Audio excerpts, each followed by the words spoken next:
Welcome to the We Founders podcast. We are women entrepreneurs, founders, and investors sharing our stories about how we raise funds, invest, and build our businesses from the Western Balkans. I'm your host, Gaia Montelatici, General Partner at Studio X Ventures. Welcome to the We Founders podcast. This is the episode 2 of the season 2. My guests today are Dylan from USA. Hello, I'm Dylan. Nice to meet you. Dylan. Okay, I'm sorry. It's all good. And Nemanja from the Higher Up.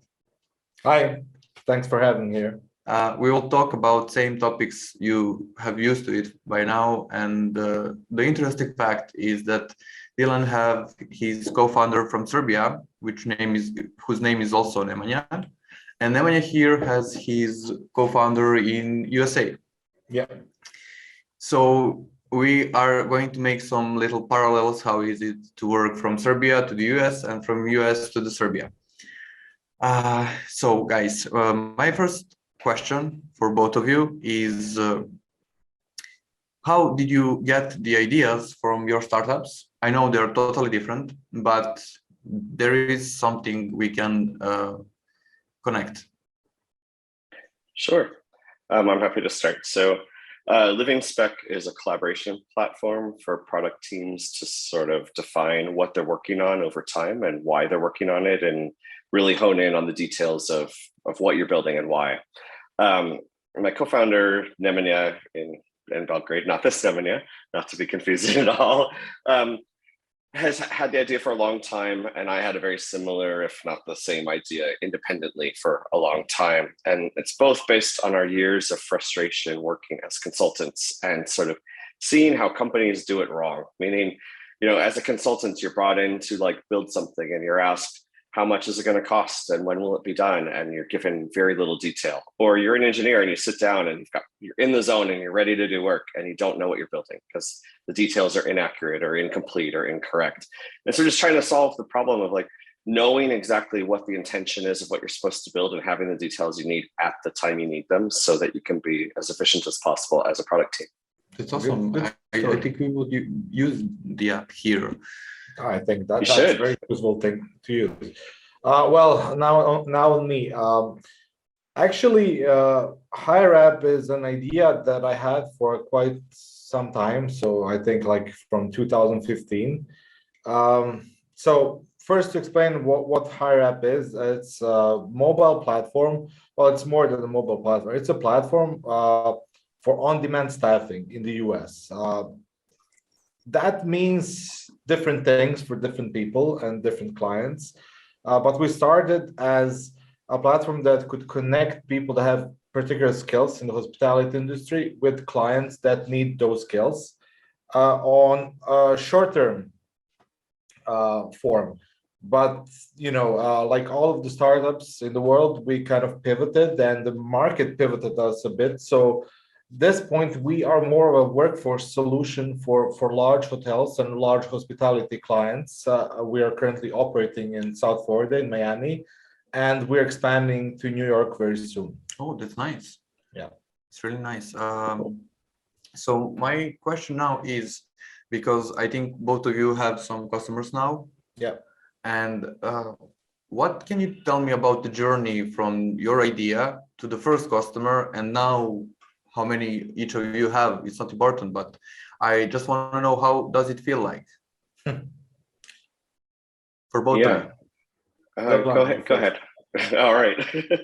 Yeah. So for us, it was really, our earliest interested people outside of our friends was our sort of early investors. I have a lot of friends who were oh, I was an engineer at Google and now I'm doing a startup, and we talked and they're oh, I want to write a check because this is really cool. I really need this. I'm dissatisfied with the tools out there.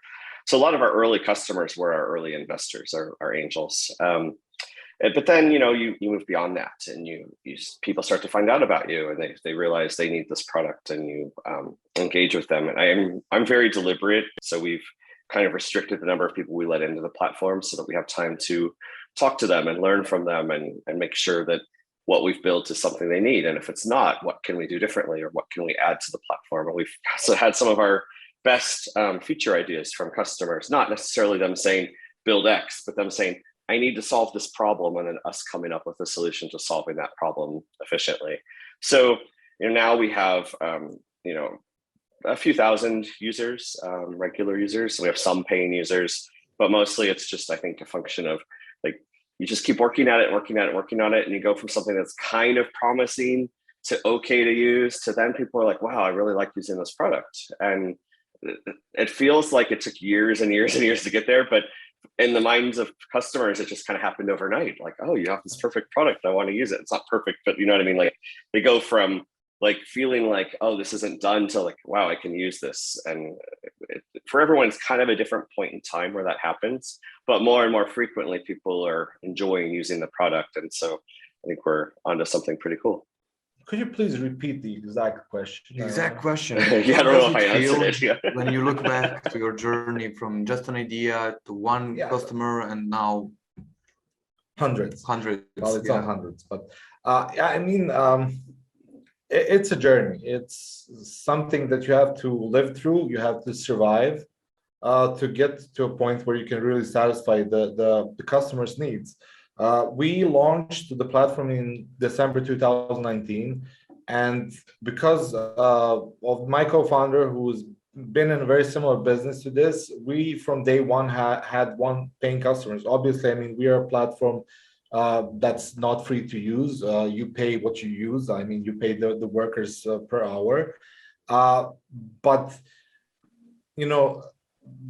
that was the worst and probably the best timing to start, because COVID happened, a few months later, and everything crashed, and we were very focused on the hospitality industry that obviously had to shut down completely in Miami, and we had to rethink everything that we were doing at that point and how we can survive the COVID. So at that point, we pivoted the business to other industries that were deemed essential in the US, like construction and moving. So we had to learn everything in an extremely short time on how those industries work. But actually, that's the best thing that happened to us, because we learned a lot. We learned how to build a better platform. We learned how to suit different type of clients, different type of users, and last year, 2021, the US opened up again, and we went back on track with the hospitality. And actually, that journey was really important because you didn't have any money. We are still bootstrapped, but at this point we are profitable. But at that point, you didn't know if you're going to survive that month, and you were really focused on building a good product. And the journey is, again, the most important thing is the journey. It's not the end of the journey, because through that you learn your strength, your weaknesses. You learn how to build a good product, and you learn how different clients think about your product and your services. And I think that's really important, that because as Dylan said, we are building things that our clients, our users need, and that's the most important thing, because we really suit their needs. I like how you guys are taking, like, no, we don't want money, we build something for the users. I like that way of thinking. That's kind of refreshing. Yeah, and just to add a thing, what we are building is really a service or a product that really change people's lives. It's a lot of companies say that, but this is the thing. We have users that got sidetracked in life. They didn't have jobs. They didn't have, they had nowhere to live. And through our platform, because it is very open and flexible, we gave them the chance to prove that they have some skills and that they can earn and work. And now we have users that, were sidetracked. They're back on track with their lives. They have enough money to pay rent, to pay bills and stuff like that. And that's really the most important thing for us is, and for me personally, is that we really change those people's lives, and that's something that you cannot buy. That's awesome. That's awesome, really. So both of your startups are resolving the problems one at a time. So when it's about money, you always can have to be big part of the game if you want to solve anything. So my question is, what's your choice? What's your do you trust more to InnoFund in Serbia? I don't know, how did you, Dylan, get first funding? Yeah, so really, I reached out to some friends and told them about what we were building, and several of them were interested, and they were our first angel investors. And then we filled that out with a few other people in our network that we didn't know as well at the time. So we did a small angel round as sort of the first wave. It was almost so easy that we thought, oh, we'll just do a full seed round. And it turned out, in reference to something Nemanja said in the last part of the journey is like, you can't skip too many steps. If you skip steps, you don't know how to continue on your journey. So if someone gives you way more money than you're ready to handle, you don't know how to spend it. You don't know how to grow the team because you haven't done the things you need to do to like build a business. You just suddenly have all these different problems, which is, how can I spend this money fast enough? You don't really want that problem as a startup, because you will spend it as fast as you can if you haven't learned that lesson, right? So we were quickly, I would say, humbled a bit that like, okay, that angel money was super easy, but the seed and pre-seed round were going to take a bit more work. And what you learn is like, all VCs sound like they're going to say yes until they say no. Like, it's very rare that someone's like, yep, I'm out. That's not my thing. It's more like, well, you have blue on your site and I only invest in startups that use orange, so I'm out. Like, just very arbitrary reasons. But then what happens is the no's start to become yeses as you've shown more. You've got data, you've got users, you've got a product people like, you've refined how you talk about your company. I won't even say you've refined your pitch, because I don't think the pitch is so important as like how you explain what you're doing and your vision of the world and those things. And so then the VC conversations become a bit easier. They're still not all yeses, but there are some yeses in there, and then that starts to like grow from there. So I think it really is a function of like, you got to put in the effort and the time and build the business and keep those conversations going, so that like when things align, you have the money you need to build the company you want to build. Okay, great. And what about yours first? Well, I don't know if I'm the right person at this point, but we are bootstrap business. We were bootstrapped from day one. We still are. We are a profitable business and we are growing. We did have a grant from InnoFund, which really helped with the team here in Serbia at that point. And I think it's a great thing to have a grant, to not give up equity or control at that point, because you're building an MVP. So at that point, giving up control of the company, that doesn't work out. And I mean the VCs know that, and they don't want to have equity at that point, because you're too risky and you're too early for them to invest. But obviously every business that needs high trajectory growth needs some additional funding. And I think the thing is, you just have to choose wisely. You have to choose the right investors. You have to choose the ones that really see the bigger picture, the bigger vision, not only the current product. And Dylan said, I mean, at the point where you have enough data, where you have enough, people in the team that can cover different departments and everything else. And besides that, I think you have to look for investors that really understand what you're building in the long run.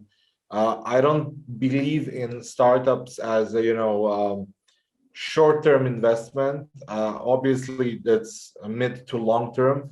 You have to have an exit strategy, but yeah, I think there's a lot of types of funds and a lot of types of money and capital in the market. You have to choose wisely, but obviously VCs are something that's an integral part of a business like ours at some point. You just have to know and understand where that point is in time. Okay, and understand. I'll add to that. The worst thing you could do, even worse than taking on no money, is taking on a small amount of money, giving up a large part of your company, and then not having anywhere to grow because you won't be able to raise additional capital without having none of the company left. So if someone makes you a deal that you think is great because you need the money to survive, well, you're not going to have anything left when it survives. So then when you really need the money to scale your business and you've already given up way too much, you're in big trouble as a founder because you basically just created a job for yourself rather than a company for yourself.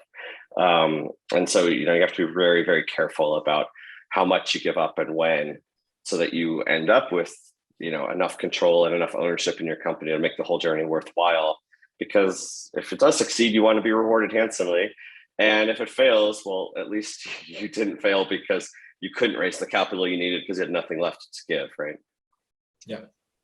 Okay, I understand what you're talking about, but my question is now, can you have the luxury of choosing the fund you or grant or VC you want to take, especially in Serbia? Well, in Serbia, obviously, there's not enough VC funds to choose from. So that's. But I meant like even the grants, VCs, angels. Yeah, I think there's always a choice. If you don't have a choice, then that's a bigger problem than the capital. I think there's always a choice.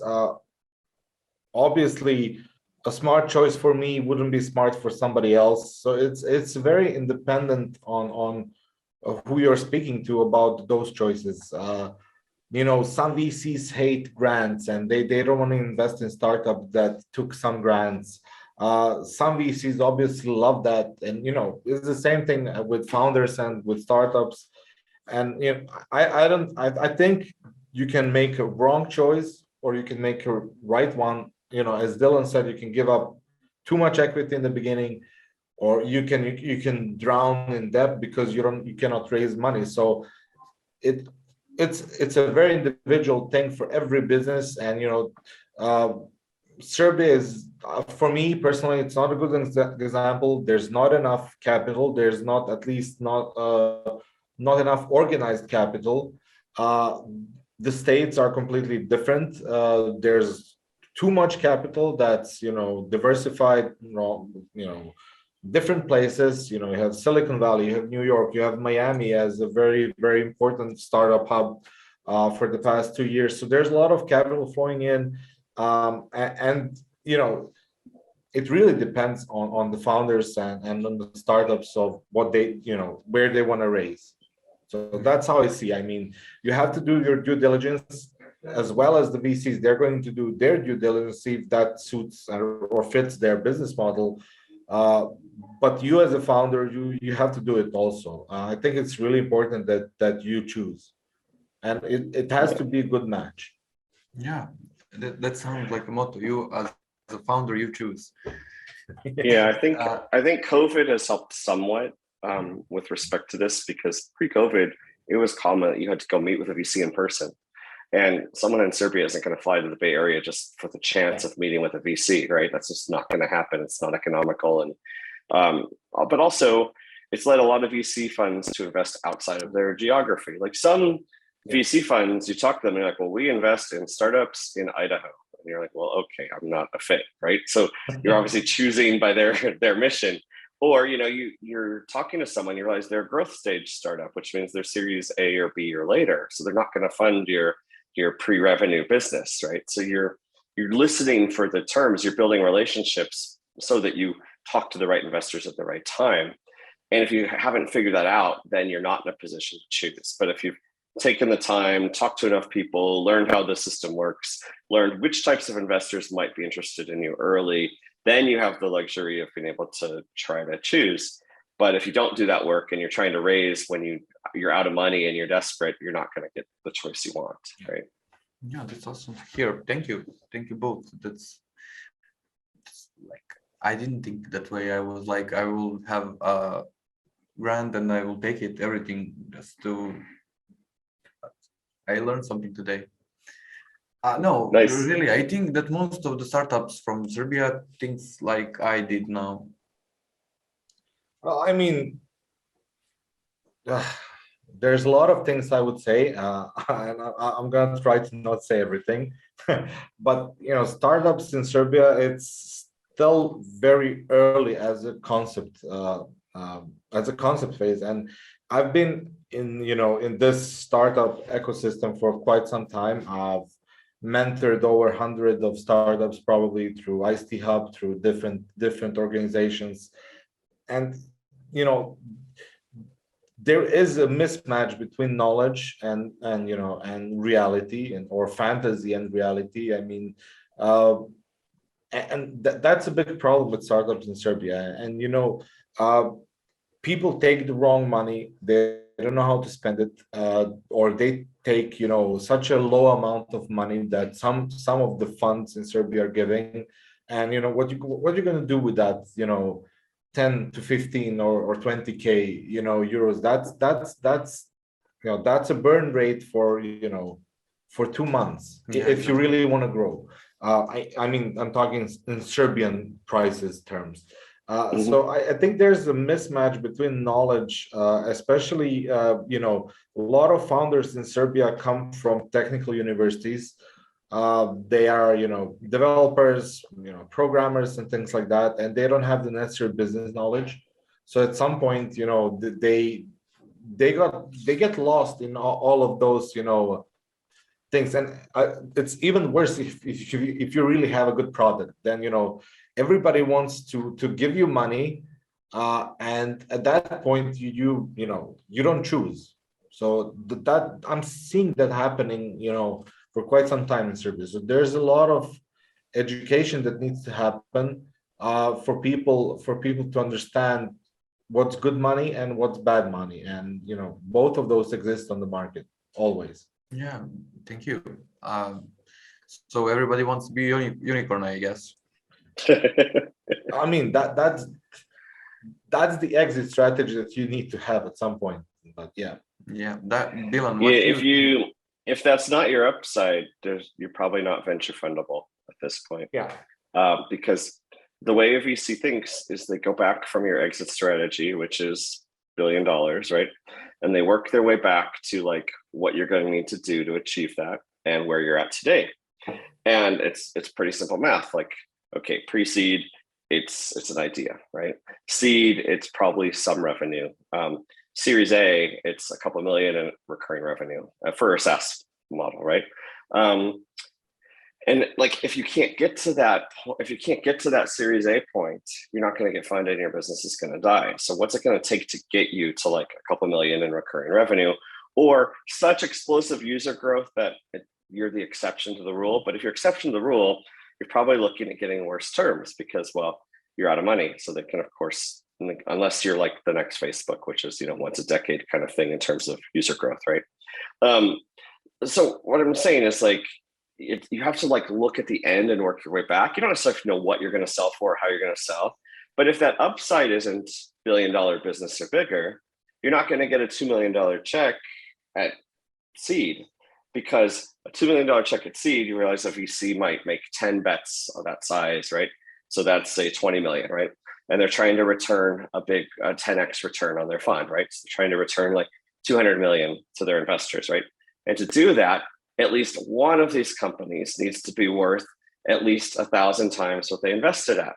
Well, 1,000 times 10 million, say 2 on 10 million is $1 billion, right? I'm assuming I'm doing the math, right? Maybe I'm off by a decimal, but who cares, right? But the point is, like, there's a very deliberate formula you can follow to figure out. And the only way you get to that scale is you've got to have growth rates that are basically you're tripling your company size yearly for the first few years, to the point where you're going to be getting to those targets that you need to hit. Otherwise, you're a great business maybe, but you're maybe not a VC-backed business. You're a business that has growth and has potential, but if you're not thinking that big, you're not going to get the money you need to get there. So it's why everyone's talking about unicorns, because without that end goal, you're not going to get that $2 million check early on. Great. There is one more question for you, Dylan. Nemanja here talk about Serbian market and what he thinks of it. Well, I guess a part, not the whole story. A very small part. What do you think about it when you came from USA to here? You spent some time with us in InfoHub. Do you have some thoughts about it? I'm pretty well traveled. I've been to like 60, 70, 80 countries, right? And it's interesting because, I was actually in Serbia a few weeks ago, and I was on a call with someone from the US, and they're like, oh, is your development team there? And I'm like, no, my co-founder's there, right? And it was kind of like, Americans really if you ask half of Americans where Serbia is on the map, you'd be lucky if they know it's in Europe. Like they'd be surprised. Like there's not good at geography because the US is so big.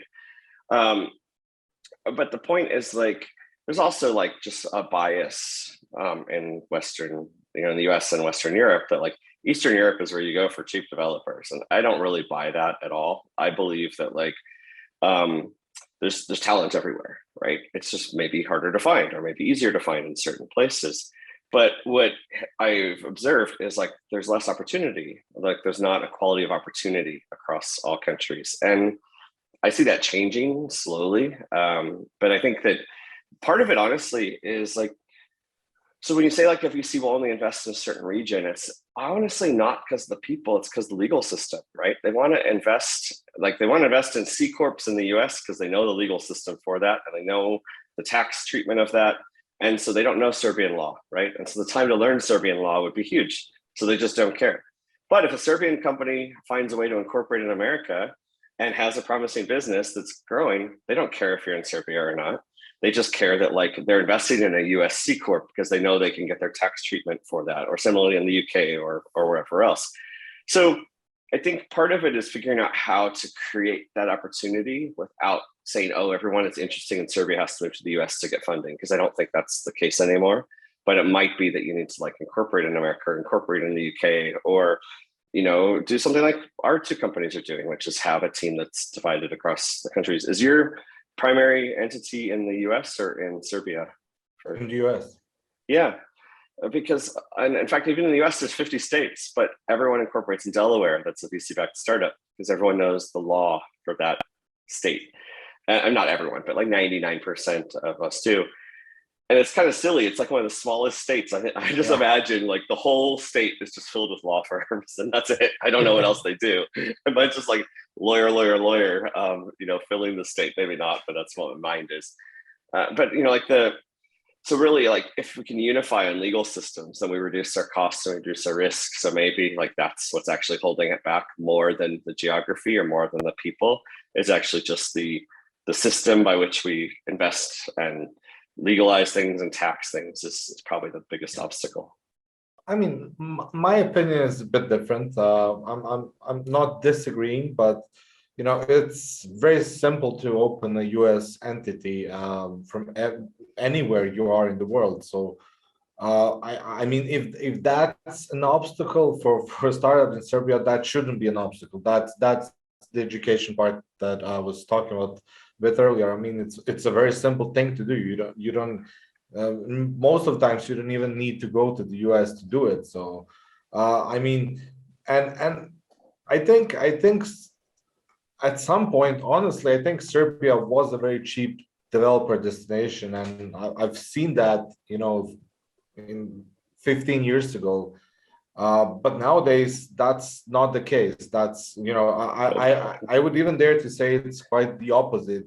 I know for a fact that you can find a good developer cheaper in the Midwest in the US than you can do in Serbia. So things drastically changed. Obviously, there was a huge inflow of companies hiring in Eastern Europe for the past 10 years, and I think that reservoir of people and talent has kind of drained. I'm not saying that there's not talent, but they are already engaged into something. So at this point, it's I would say it's more expensive to hire in Serbia good tech teams than the Rust Belt in the US. And there's people that are learning development, software development there too, and they also want to work. So I think and obviously COVID changed a lot of things.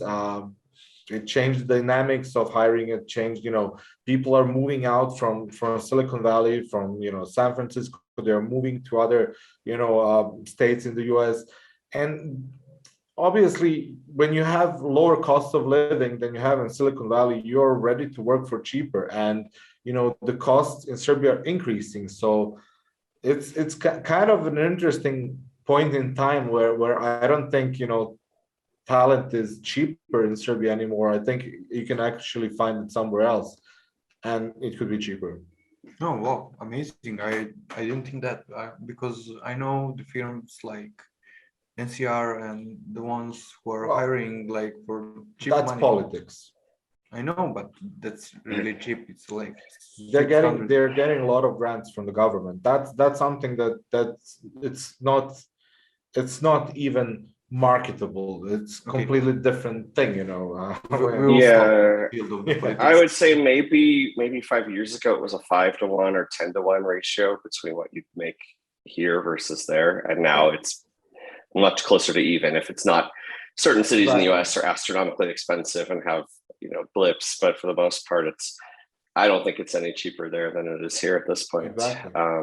And which is interesting, right? And it's a big part of it. I think actually COVID definitely accelerated it because, well, if we're going to hire people from anywhere, we might as well hire the right person from anywhere rather than, saying, oh, this person has to live in this state or this country. If I can find the talent, I want to work with them. So there's a lot of, VCs used to ask like, where are you going to open your office and where are you going to hire your team? And now they're just like, well, okay, you're remote first like everyone else. So how are you going to attract talent worldwide? So, and that's a very different problem. And like so when I have, a lot of open source experience, I know a lot of people worldwide. So that's like a plus in terms of attracting talent versus someone who's really only like worked in their own community or their own space. But yeah, I think the perception of like cheap labor is completely a myth at this point. And I don't really like the whole idea of cheap labor anyway. I think you should pay people what they're worth and what the value they deliver. So yeah. That's okay, great. So can we like move to the different topics now? Sure. We had Alexander Stanković from My Fit World last week in this same podcast, in different setting, although. And he told that the life of a founder is startup. Like he told the story about how he goes on a vacation with his family and he works there like 2 hours in the morning, 2 hours at night. Do you agree with that? So there is no actual vacation when you have a startup. Well, Dylan, do you want to do first or? It's fine. Yeah. So, to me, a startup founder is only successful if they love what they're doing as much as they love anything else.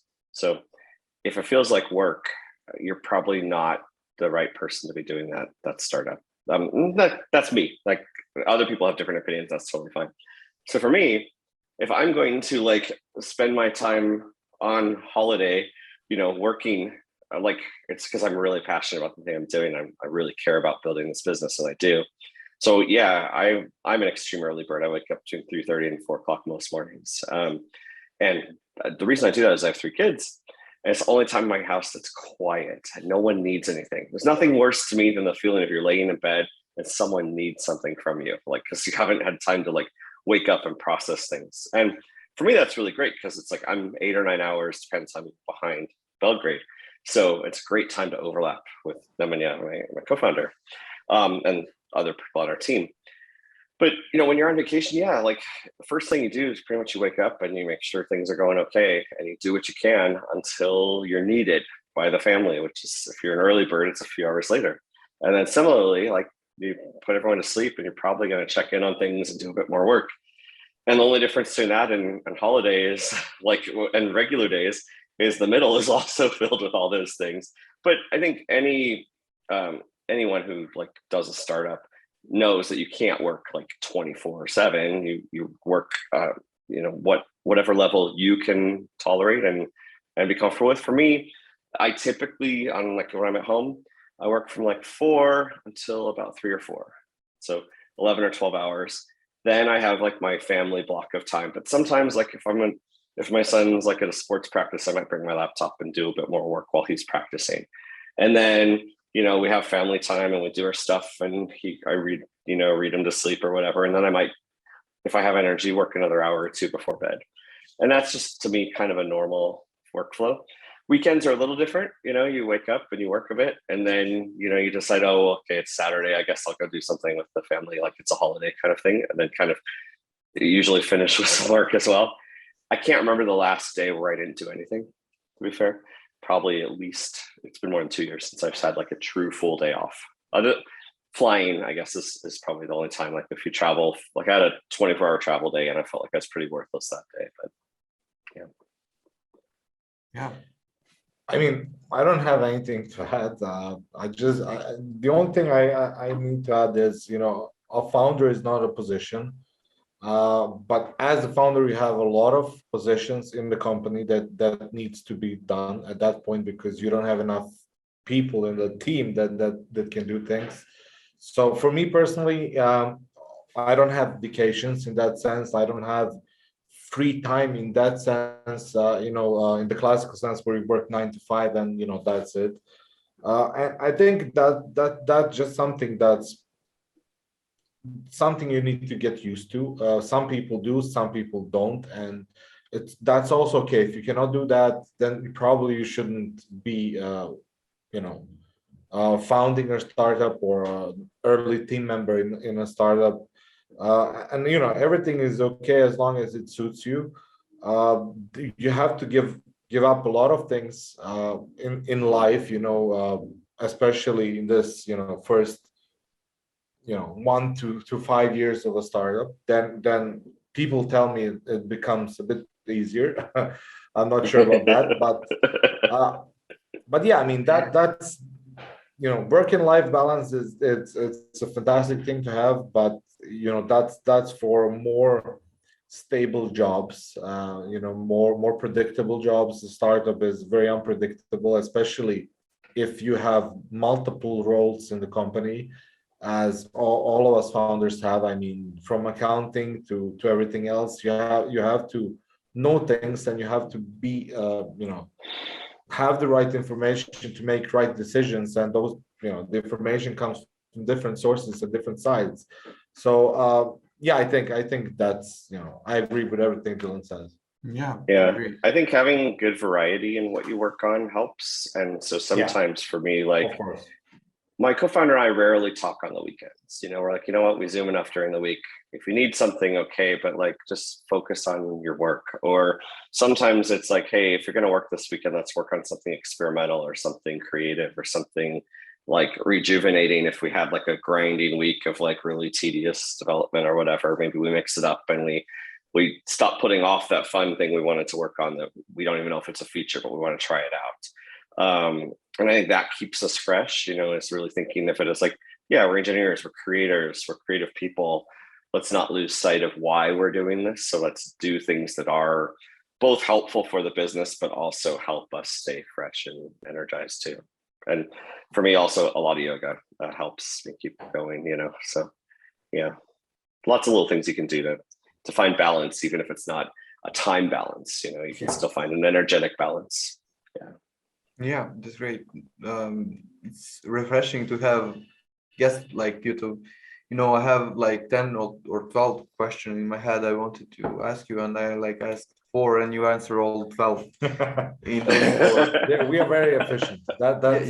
You two are very efficient. We try to be as efficient as possible. Well, I don't want to. I see like you two. I can make a movie about knowledge you guys have, and like trilogy, 2 hours podcast. But would anyone want to listen for that long? Yeah, and still, I know for myself for a fact, but I believe for them too, we still have a lot of things to learn. So it's a journey, as we said in the beginning. Exactly. I want to thank both of you for being here today with me and to We Founders podcast. It was amazing to talk with you guys. I learned a lot. Like, I totally changed my way of thinking now about funds. I will say to Nenad, okay, I don't need that much money, give me less. I will spend it all. And I hope we will see you again. Listen, if you know how to spend the money and grow and where to spend it, take all of the money. There is one. If you think that's a smart thing for you, do it. Don't listen to us. This is our opinion, and this is There is a little secret I have. I don't know how to manage money, so I gave it to my younger brother, who he does the magic. You gave him like 200 euros, and he will make 4 just of a thin air. I think he is like something. I think I should hire him. Yeah, probably. I'll give it his number. Okay. Yeah, great. I think a classic challenge startup founders think is they think, I've got an idea, I'm going to raise money.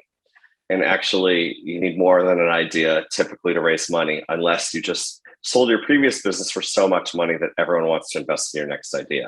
So usually fundraising comes later than you expect. So it's just a good thing to note. Like, you think you got enough, and chances are you probably need to do a bit more work before it'll come in. Yeah, and just to add to that, I really think people should first focus on the product or the service or whatever. Focus on the quality. Focus on whatever you're building, that it's a product market fit, and then think about money. Money is something that should come by itself when you have the product that's investable. If you seek money too early, that's not going to work. If you seek money too late, maybe you don't need money. So usually, I really believe in that you should really focus first on the product. We as a company are doing that. We're really focusing on giving the best experience to both our clients and the users.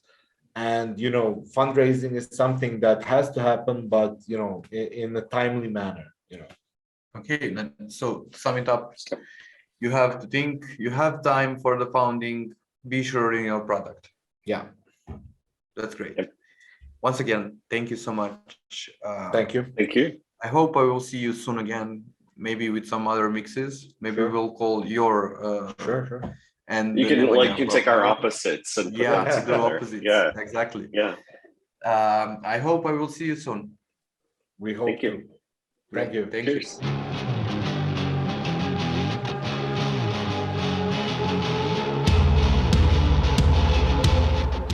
Thank you for watching We Founders podcast. My name is Alex Proničić, and I will be co-host this season.